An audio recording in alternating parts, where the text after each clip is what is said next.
ഇന്നത്തെ നമ്മുടെ tip of the day എന്ന് പറയുന്നത്, കഴിഞ്ഞ ദിവസം ഞാൻ ടിപ്പ് ഓഫ് ദ ഡേ ഇട്ടപ്പോൾ ഒരു കമൻറ്റ് വന്നിരുന്നു. ഒരു മാഡം കമൻറ്റ് ചെയ്തിരുന്നു, കോട്ടൺ സാരി ഉടുക്കുമ്പോൾ ബാക്കിൽ പൊങ്ങി പോകുന്നുണ്ട്, അപ്പോൾ അതിനെന്താ ചെയ്യുക എന്നുള്ളത്. അപ്പോൾ അതിനുള്ള റിപ്ലൈ ആണ് ഇന്ന് തരുന്നത്. അപ്പോൾ അതുപോലെ നിങ്ങൾക്ക് എന്തെങ്കിലും സംശയങ്ങളോ അല്ലെങ്കിൽ നിങ്ങൾക്കറിയാത്ത കാര്യങ്ങളൊക്കെ ഉണ്ടെങ്കിൽ കമൻറ്റിൽ പറയുക. നമുക്ക് അതിനനുസരിച്ച് എനിക്കറിയാവുന്ന കാര്യങ്ങളാണ് ഞാൻ ഷെയർ ചെയ്യുന്നത് കേട്ടോ. ഇതിനൊരുപാട് ടിപ്സും ഒരുപാട് സാരി ഉടുക്കുന്നതിനെക്കുറിച്ച് ഒരുപാട് അറിയാവുന്ന ആൾക്കാരൊക്കെ ഉണ്ടാവും. നമ്മുടെ ടിപ്സ് എടുക്കണം എന്നല്ല ഞാൻ പറയുന്നത്, എൻ്റെ എക്സ്പീരിയൻസിൽ നിന്നുള്ള കാര്യങ്ങളാണ് ഞാൻ ഷെയർ ചെയ്യുന്നത് കേട്ടോ. അപ്പോൾ നിങ്ങൾക്കിത് ട്രൈ ചെയ്യേണ്ടവർക്ക് ട്രൈ ചെയ്യാം. അല്ല, നിങ്ങൾക്ക് എന്തെങ്കിലും ഇതിനെക്കുറിച്ച് ഐഡിയാസ് ഉണ്ടെങ്കിൽ അതും ഷെയർ ചെയ്യാം. എന്തെങ്കിലും സംശയം ഉണ്ടെങ്കിൽ അത് ചോദിക്കാം. അങ്ങനെയൊക്കെ നമുക്കൊരു ഇൻട്രാക്ഷൻ പോലെ ചെയ്യാം കേട്ടോ. അപ്പം എനിക്ക് അറിയാവുന്നൊരു കാര്യം എന്ന് പറഞ്ഞാൽ, കോട്ടൺ സാരി ഉടുക്കുമ്പോൾ എപ്പോഴും സ്റ്റിഫായിരിക്കുമല്ലോ, സാരി എപ്പോഴും സ്റ്റിഫായിരിക്കും.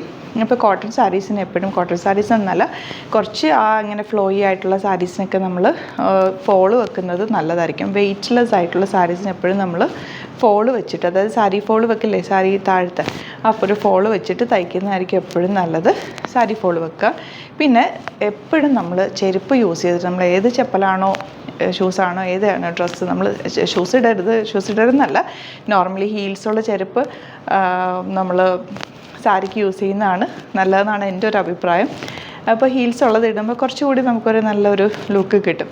അപ്പോൾ ഹീൽസ് ആണെങ്കിൽ ആ ഹീൽസുള്ള ചെപ്പൽ ഇട്ടിട്ട് തന്നെ നമ്മൾ സാരി ഉടുക്കാൻ നോക്കുക. സാരി ചെരുപ്പിട്ടിട്ട് സാരി ഉടുക്കുക, നന്നായിട്ട് ഇറക്കി തന്നെ ഉടുക്കുക. നമ്മുടെ കാല് കാണാത്ത രീതിയിൽ വേണം എപ്പോഴും നമ്മൾ സാരി ഉടുക്കണം.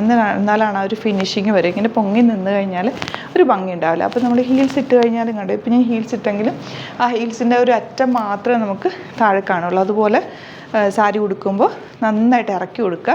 കോട്ടൺ സാരീസ് ആകുമ്പോൾ കുറച്ച് സ്റ്റിഫായിട്ടായിരിക്കും ഇരിക്കുക. അപ്പം ഫസ്റ്റ് ഞാൻ പറഞ്ഞത് ഫോളോ വെക്കുക. പിന്നെ ഒന്ന് ജസ്റ്റ് ഇങ്ങനെ ഒന്ന് ഫോൾഡ് ചെയ്തിട്ട് ഇങ്ങനെ ഒന്ന് ജസ്റ്റ് ആക്കി കഴിഞ്ഞാൽ ആ ചെറുതായിട്ടൊരു ഫോൾഡിങ് വരും. അപ്പോൾ അത് താഴത്തേക്ക് നന്നായിട്ട് ഫോൾഡ് ചെയ്ത് കിടന്നോളും.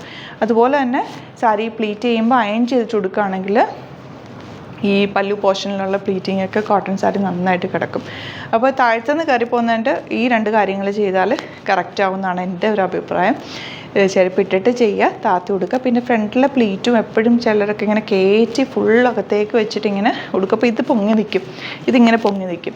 അതും ഭയങ്കര വൃത്തികേടാണ്. അത് കുറച്ച് ഇറക്കിയിട്ട് തന്നെ എപ്പോഴും പ്ലീറ്റും ഇതൊക്കെ നല്ല ഇറക്കിയിട്ട് തന്നെ ഉടുക്കുക. ചെരുപ്പിട്ട് കഴിഞ്ഞാൽ നമുക്ക് ആ കറക്റ്റ് ഹൈറ്റിൽ തന്നെ കൊടുക്കാൻ പറ്റും. അപ്പോൾ അതൊന്ന് ട്രൈ ചെയ്യുക കേട്ടോ. അപ്പോൾ ഇനി നിങ്ങൾക്ക് എന്തെങ്കിലും അറിയണം, ഇനി സംശയങ്ങളൊക്കെ ആണെങ്കിൽ കമൻറ്റ് ചെയ്യുക. നിങ്ങൾക്ക് അറിയാവുന്ന കാര്യങ്ങൾ കമൻറ്റ് ചെയ്യുക. അപ്പോൾ ഒരു ഇൻട്രാക്ഷൻ പോലെ നമുക്ക് ചെയ്യാം. ടിപ്പ് ഓഫ് ദ ഡേ എല്ലാ വീക്കിലും നമ്മൾ ഓരോന്ന് വെച്ച് ചെയ്യാം കേട്ടോ. Thank you so much. See you with other video.